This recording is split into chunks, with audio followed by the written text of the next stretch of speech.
Welcome back, everybody, to the WePlay Season 3 League. We've got Alliance versus Empire, game number 3. Game number 1, of course, A New Hope. Alliance came in, stomped Empire really badly. Game number 2, of course, we had Empire Strikes Back. And now, game number 3, we've got Return of the Jedi, which...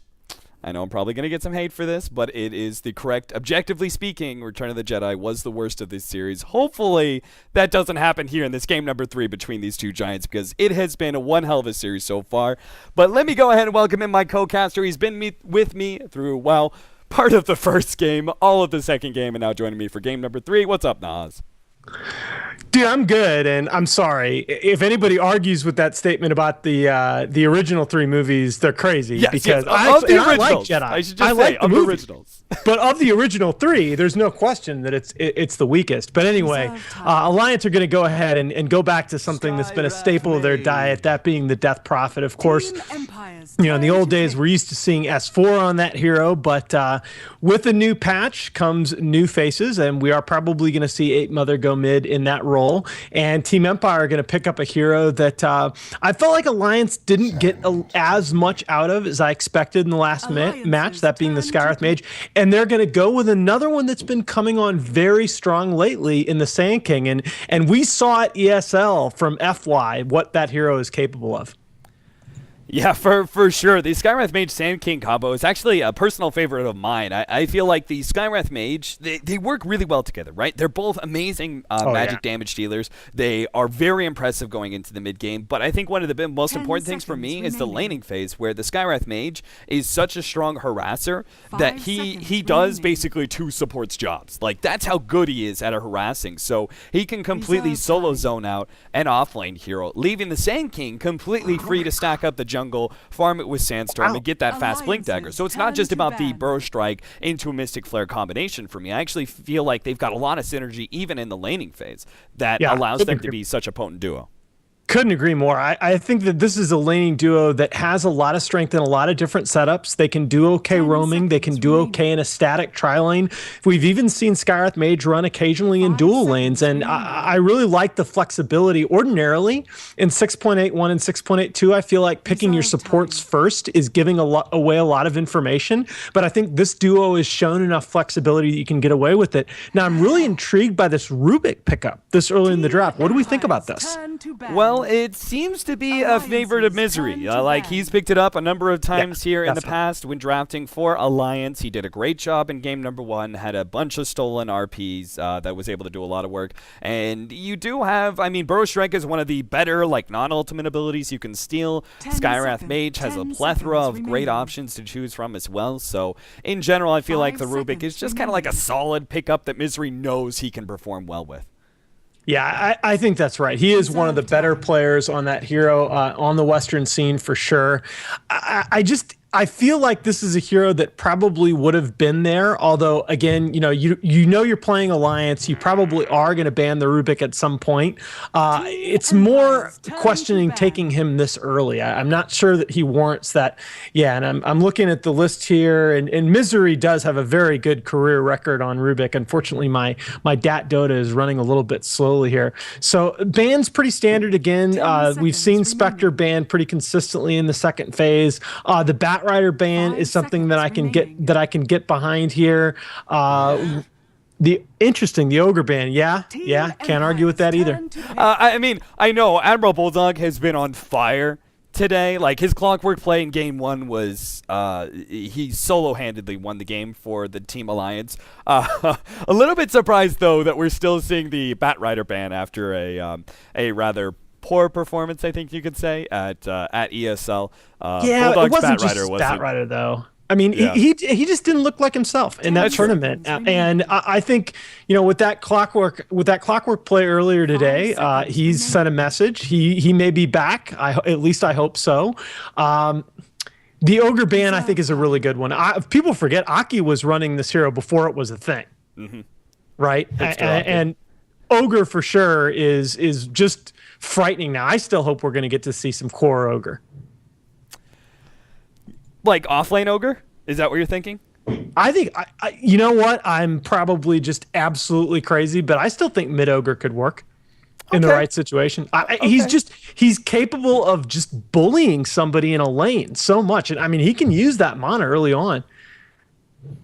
I could maybe see the mid ogre. I lean more towards the offlane ogre Yeah, myself. I think but offlane ogre. Realistically, I think offlane ogre is what we're going to see experimented with first. But yeah. I just am. I'm excited to see what. I'm excited about a lot of things in the current meta. I really think now that we've gotten some of the macro changes a little bit more tuned up. I think you're going to have a lot. I think we're going to have a lot of fun here in the next couple of months, seeing some of these micro changes, these hero level changes, some of the changes to the map really unfold, because I just think so many of the 6.82 changes are really, really good that once you get some of those bigger mechanics fine tuned, I think we're going to have a lot of fun as the metagame settles here. Yeah, I agree. As we dial back the comeback mechanic, the rubber band effect, whatever you want to call it, as that has been dialed back, I think that some of those changes that you were talking about, which 6.82 was full of hero buffs and nerfs that 98% of them I agreed with wholeheartedly. Exactly. I was like, wow, these are all really, really good. It was just kind of upset by the fact you were like, holy shit, Dota is no longer Dota. What the hell is happening? For a certain amount of time, Dota was insane until B and now C has come along. Those things have been fine-tuned. We can go back to looking at those hero changes and seeing the effect that Ice Frog has been able to put in, and really, I feel like that the hero changes really balanced out Dota quite a bit and was the proper amount of nerfs and buffs to the right heroes to really open up the meta even further than it already was in 6.81. Okay, so here's my question to you. How much of a nerf did the shapeshift time, transform time, end up being to Lycan? Because I expected it to be more of a nerf than I've seen so far. I've talked about this with a couple of different players at ESL. This was brought up, and who was I sitting with? I think I was sitting with. I'm not I sat with a bunch of different players, so I can't actually remember which team or which group of players I was sitting with at the time when this was brought up. It might have been Cloud9, but they were talking about this, and they said, the Lycan nerf may not actually be a nerf. I'm wondering this more and more. The transformation time, part of the transformation time, one of the things I thought was oh, you can interrupt it, which that isn't the case. Instead, it's just you pop it, it's instant. It's just you're held there for a time being, and once you're done with that time, you're so damn fast that it's actually kind of it actually may be more of a buff than it was a nerf, even though having that instant movement speed is really strong, and it means you kind of have to set up, it means you have to play around with your ultimate a little differently for sure.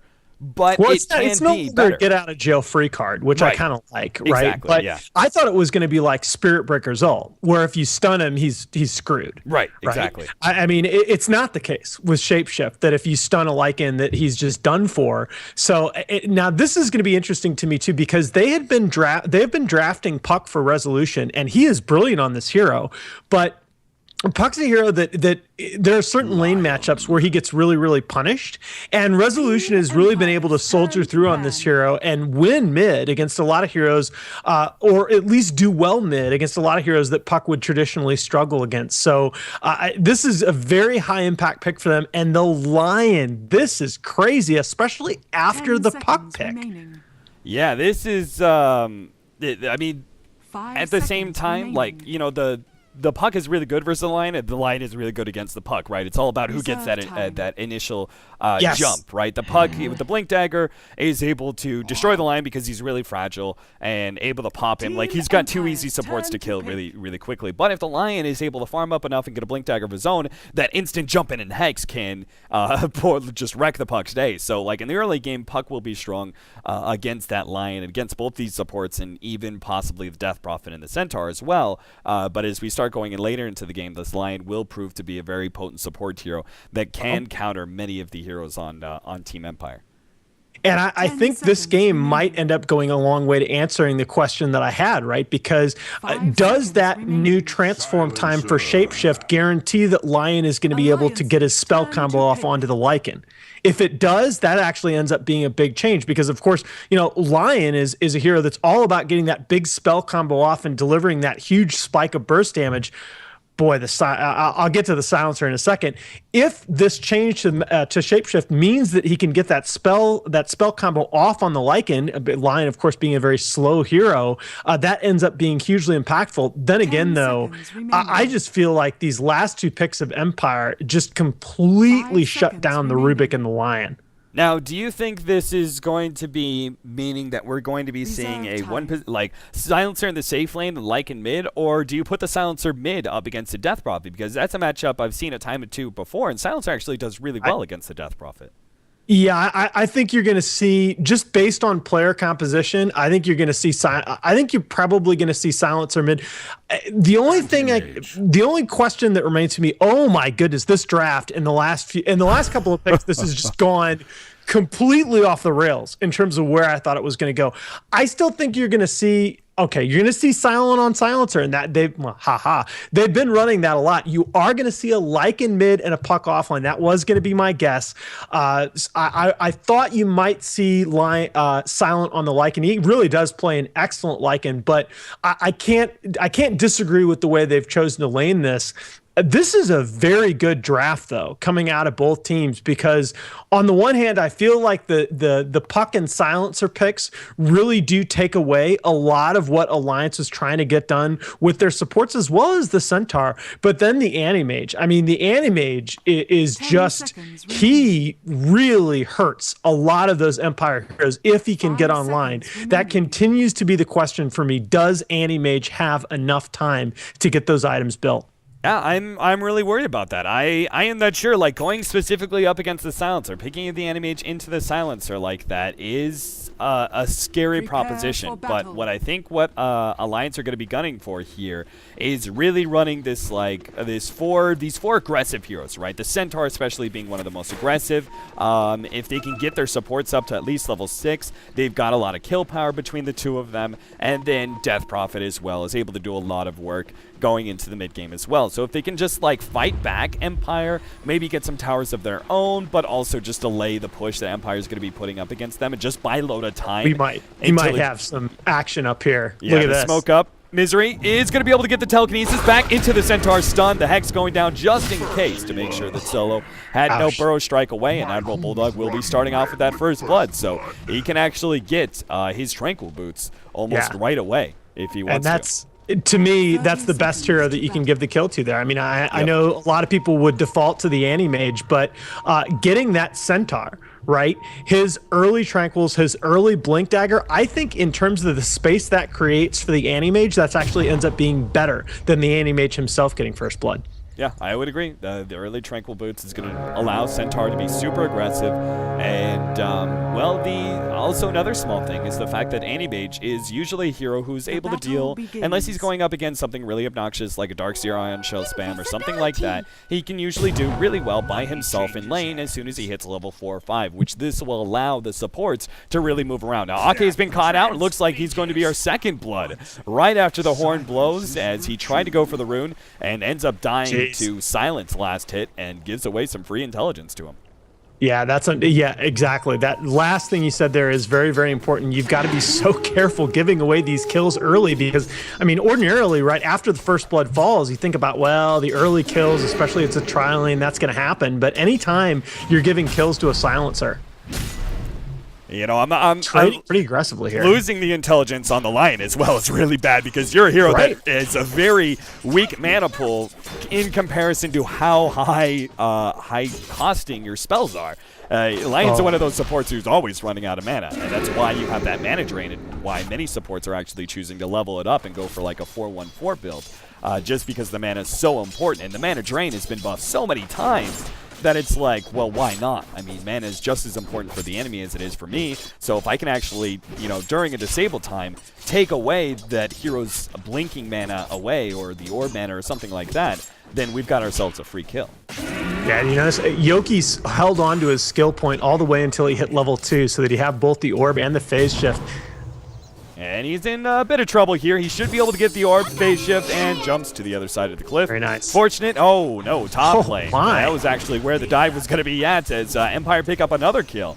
We're able to catch him out. Looks like the Skywrath Mage was able to catch him out with the concussive shot and then follow up with the stun. So despite the fact that Admiral Bulldog had a really great start with that first blood, maybe that first blood has kind of played against him. Maybe playing a bit too aggressively. And now we'll be able to catch out Silent with a stun. Well, actually, if he blocks him up enough, he could actually get the kill on Silent here, especially with the boots advantage. This would be He's huge. got this. Double edge. Easy. Level 3 for Admiral Bulldog now and picks up his Tranquil Boots from the side shop. What a turnaround as he gives away an early kill, but gets one right back with the teleport in. Yeah, and I mean, that's the Bulldog that we know and love, just playing with no fear, able to come back from giving up an early kill and go ahead and get that high-value kill onto the silencer. That's a huge turn of events in that lane early. You're seeing Solo looking for the wraparound here. Yeah, once again, trying to get that pick off on Admiral Bulldog. They kind of need to make sure they continue to shut him down after giving away a very potent kill, like a silencer kill like that, so early on. They need to continue to aggressively shut him down, as you were saying earlier. Getting the Centaur, having a good laning phase, getting a fast blink dagger, these are the things that's really going to determine the tempo of the game and to determine whether or not Loda has time to free farm. Radiant's top tower is under attack. And Resolution doing very well for himself here mid lane, keeping up with the Death Prophet here nicely. And that's, you know, Ape Mother is certainly capable on this hero. This is a testament to Resolution that he's able to stay alive in this lane. Yeah, the mid matchup, 18-4 on the Death Prophet, 13-2 on Resolution. I feel like the Silencer would be doing a lot better in this matchup. Yeah, I agree. I agree. Lycan, so that's why it was so surprising to me. Especially since, as one thing you mentioned, like Silencer's a really good Lycan. He's a really, really good Lycan. Yes, he is. So I don't know, but what's Yoki doing out here? Did he sneak in, or... Okay, now he's going to be caught by Ake, gets stunned up. Loda's definitely low, but not low enough for him to be able to commit to a kill, and Yoki will now be caught by the telekinesis, as Misery was behind. Misery will throw out a zap, couple of right clicks, maybe he's got a potion to save himself. Nice. Yoki buys himself some more time, and thanks to the fact that this new tree path, he actually does not need a tango to get out of this one. Unfortunately, he's still kind of trapped. Buys as much time for his health potion in order to allow the teleport in from Always Wanna Fly, and will turn this one around a little bit. Ake, unfortunately, there's not enough mana, but another right click. Yoki's actually got this one. The heavy damage from Always Wanna Fly's one nuke was enough to get the kill.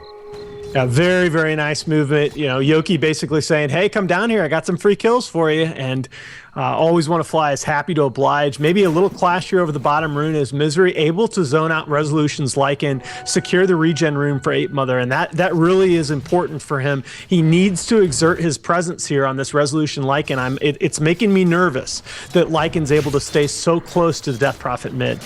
Yeah, and him being able to pick up, like, he was completely out of mana, he was a little low in health, so that regen really comes in at the right time. And you could see he's also, this was something that was nerfed back a while back, but the magic resistance of the Wolves, that's really coming into play here in this matchup where the Crypt Swarm, the constant spam out, is allowing the Death Prophet to get, you know, a little bit extra free CS. I mean, every single one of those Wolf kills is basically slightly more than a creep. So that 30 CS is really where that extra CS, that's where it's coming from, is the Wolf kills. Yeah, and those Wolves, you know, worth a not insubstantial amount. Gosh, double negative, stupid. Those Wolves are worth some gold. Okay, keep in mind Crypt Swarm was nerfed. Those first 3 levels do quite a bit lower damage. It's still 300 damage at level 4, so not quite as powerful a harassing presence in the lane as she used to be, and that's what makes a big difference in these matchups, especially against a melee hero like a Lycan, who's not as easily going to be able to dodge those Crypt Swarms. But still, this is a very nice effort by Resolution. Now, do you think, I was looking at the A2C, and I thought this is maybe one of the things that could happen. Death Prophet, do you think we're going to see her more often go for a 402 build because of that change, because that extra level in Crypt Swarm doing 75 damage? I think you can justify it. Well, Misery has been silenced up here. Orb is going to miss Misery. He's still going to jump to it, but immediately gets hexed up. Telekinesis thrown into Loda, who's going to be able to do enough damage to get the kill. One last right click will be able to seal it. Now, Always Wanna Fly, playing this very aggressively, trying to go on Ake, and it looks like he's going to continue to try and go for him. Concussive shot is up in a second. He just needs one last nuke, but will be able to have enough mana, but it's just barely enough. Wow. Still, though, Loda going to be able to get a double kill. Favorable exchange for Alliance, even if they do trade away 2 for 2 in a 2 versus 3 fight. That's not bad by itself, but the fact that he just gave away Anti-Mage 2 different kills like that is huge. Wow, okay, so Yoki choosing not to go for him, maybe Resolution a little bit farther away than is ideal, but Loda might be in a bit of trouble here, low on mana here. Does not have the mana. Here comes Resolution. That transformation comes into play. The Dream Coil goes out, and with the silence as well. Even if he doesn't have the mana, they just make sure that with the silence coming into play, there's no escape for Loda. And that's the sort of thing, right, is that this wolf form can be more powerful. You just have to play it around it in the right way, which means you don't have that get out of jail free card, but you do have to set up for your kills a little bit better. That's exactly what Resolution did there, popping it before he gets in range of the Anti-Mage. Yeah, but I mean, the biggest deal there is just the simple observation that as an Anti-Mage, you can't be that far forward in lane when you don't have enough mana for a blink. I mean, it's a basic thing, but those are the kinds of errors that early on in a match can have a pretty big impact when you're a hero like Anti-Mage. You know, Silent does have a very nice timing on his Hand of Midas here, 7 minutes, despite eating the death from Admiral Bulldog earlier. And interestingly, Loda now making his presence felt up here in the top lane. What's he going to do here? I'm not sure. Maybe he feels like the bottom lane is a bit too dangerous for him. I'm not sure why he's up here in this lane. It feels like you should just be going right back to bottom lane, where the double disables that you have on the Puck mixed in with that mana burn, the Puck is still an easy kill, despite the fact that like, he's been harassing you and he did set up a kill on you. The Anti-Mage is still probably one of the most potent carries against a Puck like that. So exactly. I mean, I liked what they did in game. It reminds me of game 1, right, where Empire took Silence Razor out of the bot lane relatively early on and really did make some plays here. 8 Mother might be in trouble here. No, that's a nice stampede. It's a nice stampede by Bulldog. Yeah, he gets enough distance. Vlad, though, is finished up on the Lycan, which means we do have to start thinking about the possibilities of Roshan. Even if Roshan did get buffed up, Lycan is still one of the best heroes to solo do Roshan. No, I mean, a mid Lycan on the Dire side. Oh, Silent's going to be caught out. Yeah. The Silence is going to be able to hold him in place a little bit longer. The ultimate goes down, and Silent will be right-clicked down and just does as much damage to Misery as possible before he does die. And the pick off on that Silencer is very important because he went for a Hand of Midas build. A little bit of greedy build like that, trying to punish it early. I really don't think there's any other build you can go on a Silencer because he's not your traditional farming hero. So I think Hand of Midas is a must, but still, even if it's the only build for a one-position Silencer, you still need to make sure you punish it. Yeah, you still exploit it. That's absolutely right. And I mean, you know, Alliance taking a little bit of a page from Empire's book. Empire did this in game 1, moved their carry to the top lane, got aggressive, and it seemed to knock Alliance back for a moment before Alliance was able to turn and beat him in a series of team fights. Always one fly gets caught out by the Hex. Admiral Bulldog, no, the Silence ultimate goes out, and Skywrath Mage still taking a lot of damage from these right clicks, but he will buy time, possibly enough time for Silent to return some fire. Admiral Bulldog is getting a bit low. He doesn't have his ultimate. He was able to buy his Blink Dagger, though. Resolution pops his ultimate. He's going to be chasing down Admiral Bulldog with Solo coming in as well. Lands the Burrow Strike, and they get that kill. Another bit of intelligence going the way of the Silencer. I think the biggest part of it was, though, he got his Blink Dagger. Like, he died, he gave up intelligence, and they traded away basically a support for an offlaner. That's not great, but he has his Blink Dagger. He's now ready to move around the map and be a lot more aggressive. Yeah, and I think that may be the logic there, that Loda coming up there, helping him force a little bit of action, but Empire's not going to stop. Empire is going to keep the pressure on Loda here.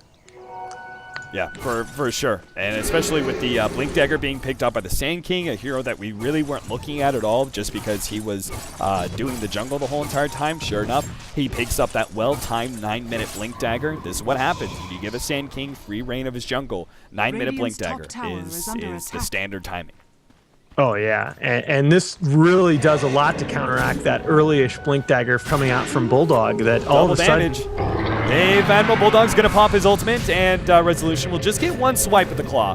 And will also need to grab his courier. He's going to be caught out by the telekinesis. A couple little right clicks from Loda. But he really just doesn't do enough damage. Not up against a big strength hero. They get a stun. Still not convinced it's going to be enough. Now he pops the ultimate, though, and that, sure enough, is enough to overwhelm. And always want to fly. One more hit. Anti-Mage is going to be able to get that one as he blinks forward.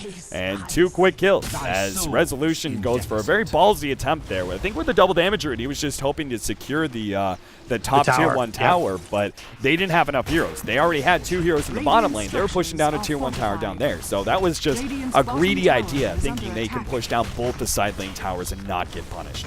Yeah, I agree. And somewhere Ice Frog is smiling because he's buffed Monovoid in like how many straight patches now, and you saw it. It did some serious damage there in that engagement. It ended up being a little bit unfortunate, right? That Always Wanna Fly's Skywrath survived on low health because it gave another basically free kill to load on the Anti-Mage here. And I mean, he's sitting here. This is 3 kills at 3 kills and 4 assists on an Anti-Mage at 11.5 minutes. This is not your old school passive sit in lane and farm AM. Yeah, and yet he's still going for the old school passive build. He's still going for the Battle Fury build. He's just being a lot more aggressive than many Anti-Mages you would usually see. They can be aggressive. This is how I think he has to come. This is how I think he has to come back into the meta. I mean, look at how PA came back into the meta. She still goes Battle Fury in a lot of games, but you have to be able to fight before the Battle Fury is finished. Right. And this is what I was really wondering. He's going for it in the bottom lane. Oh, nice blink away from Admiral Bulldog. Beautiful reaction from him. Ooh, that was a quick one. Meanwhile, hey, look at Roshan. They don't get the kill, but at least they get Roshan, and the Aegis will be going to Resolution.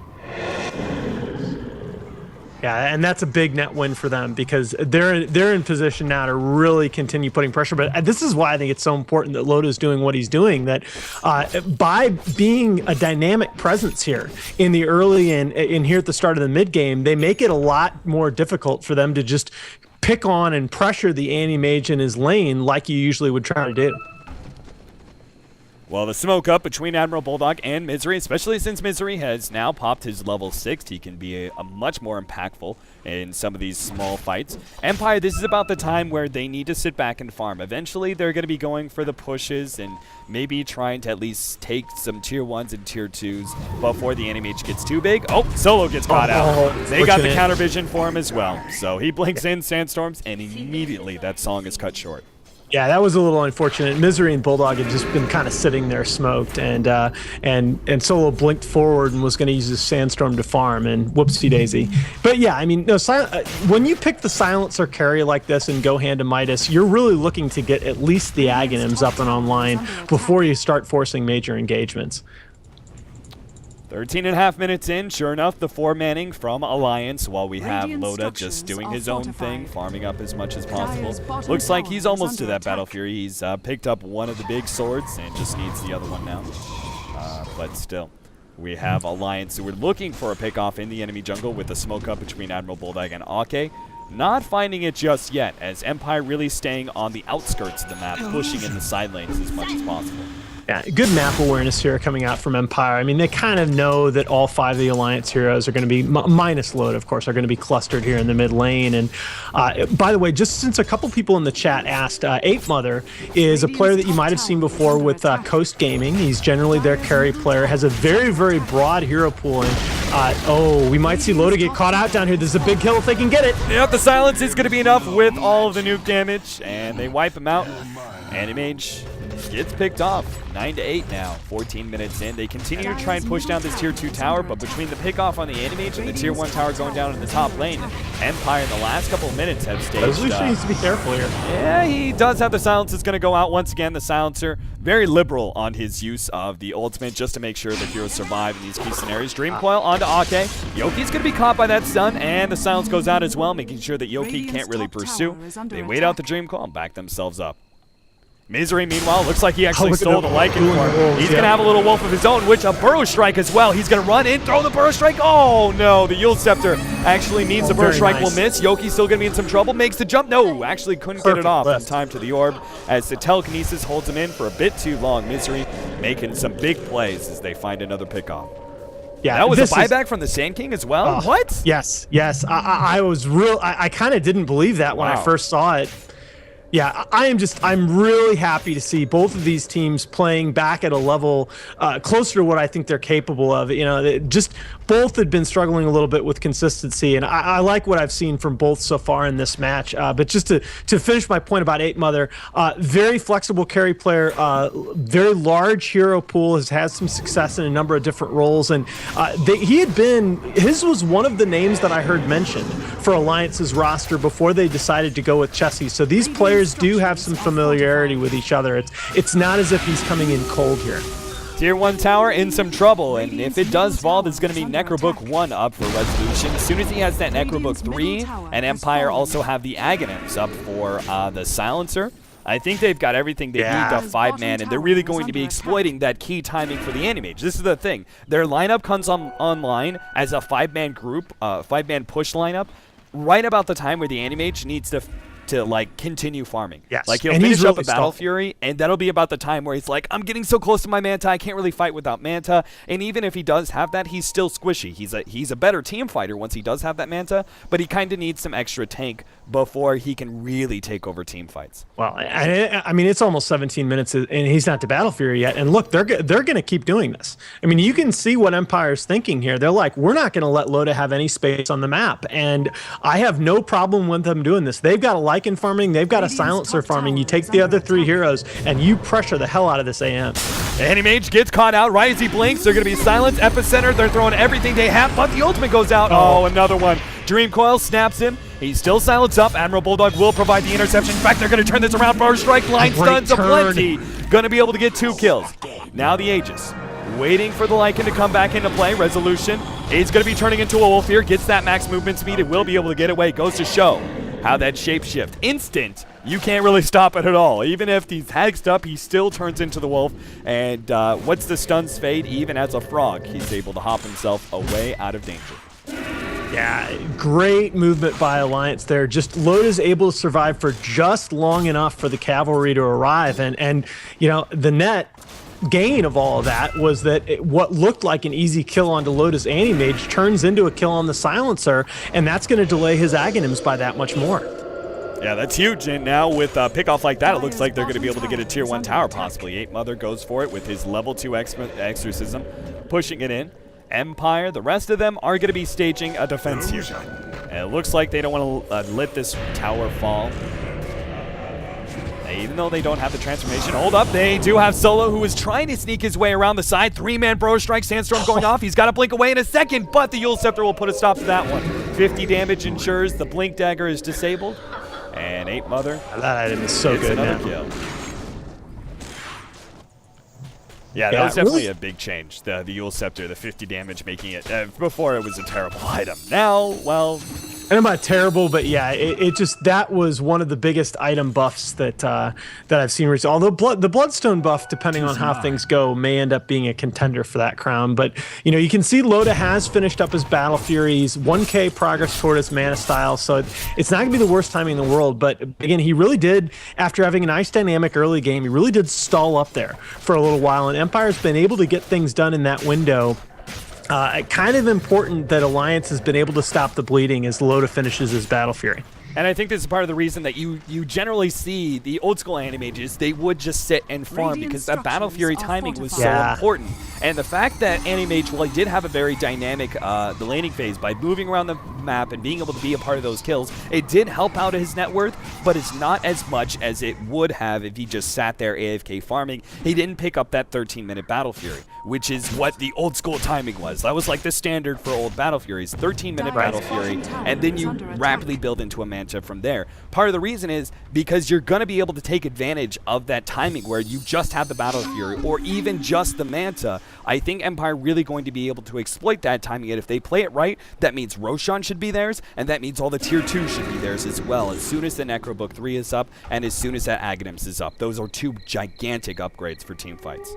Yeah, that's absolutely right. And, you know, again, seeing PA come back into the metagame made me wonder because there were a lot of very good players that were able to fight on PA before finishing that Battle Fury, but that's the big difference is that PA gets so much damage just from her skills, just having levels. Anti-Mage still needs items, right? I mean, that Mana Void can be as buffed up as you want. He still doesn't have the same kind of sustained damage output from just experience levels. Right. I do want to just say that I don't think that, like, while I pointed that out, like the Battle Fury exploiting the time, I don't think Loda made the wrong decision. Like, I think he was right at moving around the map. It just made so the rest of his 4 members of Alliance are stronger than they would have been because the Anti-Mage was able to have that earlier impact. And it just means, well, he's going to be delayed up a little bit. His teammates will be stronger, though, because of it, and they'll probably be more likely to take some of these 4 versus 5 fights. I don't know what Solo's doing here, man, but it could either fail miserably, or it could be a big play. He's going to get the Bro Strike on one, Sandstorm, and walks himself away. Meanwhile, we do have Resolution. Doesn't look like he's looking to pop Transformation. Oh, they're actually going to jump on him. Silence goes out. Now Resolution's going to pop the ultimate and let loose the Dogs of War. He's going to start ripping through everybody here during the Silence timing. 4 to fall here as the Death Prophet is going to be surrounded. Beautiful fight. Double kill for Solo. Resolution. That was just a great initiation. Solo really setting that one up. Even though his initiation wasn't like amazing or anything, just stalling up those heroes enough for the rest of Empire to be there was really what made the difference. Well, I mean, it was funny because I think they ended up baiting themselves. They had a ward placement down, and they spotted Resolution, who was coming in with an Invis rune. And they all kind of turned around, Alliance did, and said, oh, great, we might get a free kill on the Lycan, except, oops, the rest of Empire is there. And they're able to make that fight happen. And that's just a huge fight. I mean, if you look at the swing, Empire had been giving up a lot of their advantage here in the last 5 minutes of the match until that fight. Yep, drops down quite heavily from there, and you can see the experience especially dropping down about 4K after that team fight, and it just means Loda, well, he's actually been hit up by a stun here in the bottom lane. Not that Solo can really do anything about it. Looks like he's going to be going for a BKB. I'm not sure if this is in... No, he's actually going for an Aghanims, an upgrade that we rarely see it on a Sand King, primarily because the reduced cooldown is good on Sand King, but if you just look at the magic damage that comes out from Epicenter, Veil of Discord is actually a cheaper item and does more damage for you. So that actually was kind of something... I was going to bring that up in the last match with 8 Mother Zeus, why he didn't go Veil. But yeah, I'm seriously on a Sand King, especially. I'm pretty surprised. But I mean, that Ags upgrade. I'm not flaming the Ags by no means, am I? It's either Force Staff or Veil. I feel like for the cost is a really good investment for a hero that, you know, he does get a lot of farm in the 4 role, but especially with this kind of a lineup, Empire's lineup is relatively greedy in this match. He's not going to get a lot of farm priority. Other items coming up. Well, Yasha's been finished up by Loda, so getting one step closer to that Manta. 8 Mother's going to be going for a BKB, which is kind of a necessity when going up against the Silencer. Well, you just have to worry. It's going to be good once the Aghanims, like during the Aghanims time, but once we have the Refresher, it may not be as effective. Still, though, the important thing about a Death Prophet is making sure you get off your ultimate, and really that's it. So even once the Refresher is up, I suppose, as long as you're able to BKB, get off the ultimate before the second Silence comes into play, it really doesn't matter that much. So yeah. I guess it actually makes a lot of sense. I like the pickup. Now, I wanted to, though, circle back to a point that you made earlier, because I thought what you said about Loda actually giving space to his 4 teammates was really important, because they lost that last game largely because Loda was the only one who was farming for major stretches of that game. And I really like, even though he's on a very farm-dependent hero, I really like the fact that he's putting a little bit more focus on his teammates in this match. That's good leadership from him. Now, the concern is that, yeah, you look at Animage's CS is starting to shoot up, as an Animage will do, but he's still a little bit behind in net worth to that Lycan of Resolution. And this is the time where that Animage needs to finish the mana and needs to create that gap, because if he stays on par net worth wise with a Lycan's going to eat him alive man to man. Yeah, and the part of the problem is, well, Loda's doing a great job farming. He's been spending the last 7 minutes or so, like, that's all he's been doing. He hasn't been a part of many team fights at all. He's just been farming up, and that's why his net worth is beginning to climb. Even as he out-farms the Lycan by moving around the map and last hitting, we have yet to see Empire really take advantage of the Necrobook 3 by pushing down tier 2s. And if they're able to do that, Silence gets his TP stop top, and he is dead. This is a beautiful pickoff right there. That is exactly what Alliance need to do with their 4 members, is by buying the Animage time like that, moving around the map, finding pickoffs, and delaying up the inevitable push of Empire. This match is really fun. Both teams doing what they need to do here to set up victory conditions for themselves, and I really like, you know, it's almost like a game of Civ. They're planning ahead. They know what they need to do to set things up for later on. The tower will fall, unable to get the deny. Misery will pop a Lycan ultimate of his own and trying to catch up with whatever hero he can find, especially with the Blink Dagger. This is an extremely mobile Rubik, but he's so far ahead he can't actually telekinesis anybody just because there's no one else nearby him.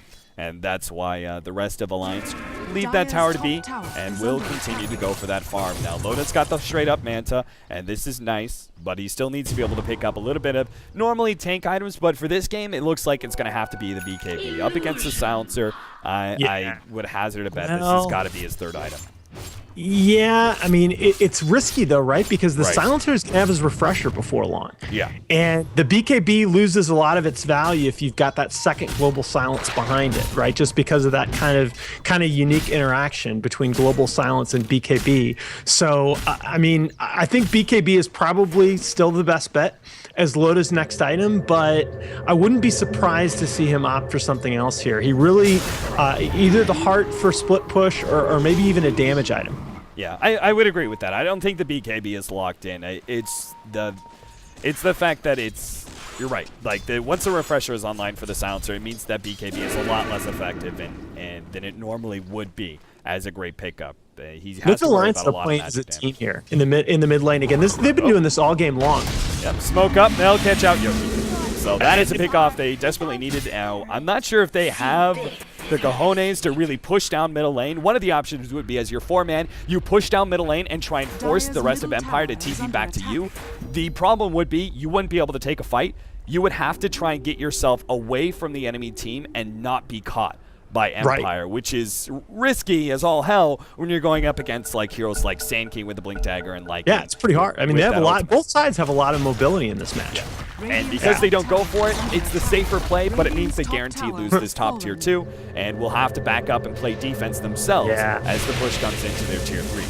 Yeah, I think that's I like the team play out of Alliance. That's like the 4th time this match, at least the 3rd time this match, that they've had multiple smokes sitting behind a hero and set up a pickoff. But at the end of the day, they're not getting much out of that. Good extraction so far by Team Empire, making sure they're not getting caught, leaving one support in the back and allowing Misery to grab that hero. They've always made sure they get a clean extraction every single time they push these towers. Meanwhile, Anti-Mage, well, he's pushed in the bottom lane, won't be able to take a tier 2 himself, but he is farming up quite nicely. He's got 3,200 gold in the bank, and we're going to see whether or not he goes for the heart or the BKB. For me, those are the two options. I can't really see anything else. It's got to be a tank item of some sort. I don't know. I wouldn't necessarily. I wouldn't hate a butterfly here. Although, yeah, I mean, I think you're right. I think with all the magic damage coming out from Empire, that you've got to tank up somehow. Would like to see a pipe coming out of this Centaur War Runner, though.